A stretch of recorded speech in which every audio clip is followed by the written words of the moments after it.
Traders, FX Pip Collector here. Today is Friday, August 8th, and I'm going to be analyzing the Aussie US dollar, starting on the monthly, working my way all the way down to the 1 hour time frame for the full top-down analysis.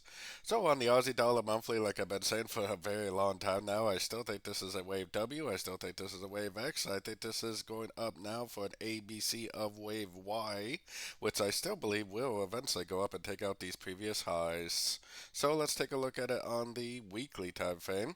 On the weekly time frame, first of all, I think this over here is the wave A, and then I think this is a WXY wave B, and then that makes this 5 waves up right here, wave 1, and this is a big ABC correction, wave 2, and I think we probably are already starting a wave 3 to the upside, which is a wave 3 of C, which is a wave C of the ABC of wave Y that I was showing on the monthly time frame.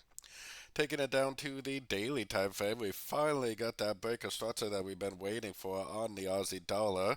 I now have my Fibonacci retracement on this move down right here just to look for areas of resistance. If this really is the end of a correction, it probably will bounce from Fibonacci levels, but it shouldn't break structure.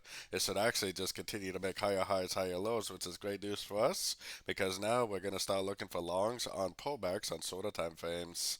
Going down to the 4 hour time frame, definitely looks like 1, 2, 3, 4, 5 waves up, and with the fact that it definitely did break structure, probably is likely to be like a wave 1. Probably next it is probably going to go down, but the move down is likely to be a wave 2, which is likely a correction to the 5 waves up.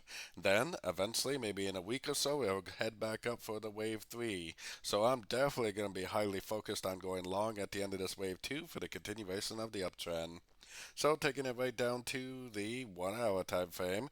On the 1 hour time frame, I definitely would primarily be looking for longs. Even though I said that it might go down and make a big wave 2, it doesn't have to go down and make a wave 2. It could easily just make a small correction and go up.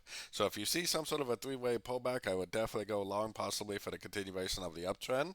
But if it is 5 waves up and it is a complete wave 1, then it will likely go down, break structure, probably end up doing some sort of a bigger 3-wave pullback, probably even break this structure down here, making more of a proper A, B, and C correction like a wave 2, which I think this right here is probably the more likely scenario before it actually does go up and make that big wave 3, and probably the continuation of that big uptrend on the much higher time frames.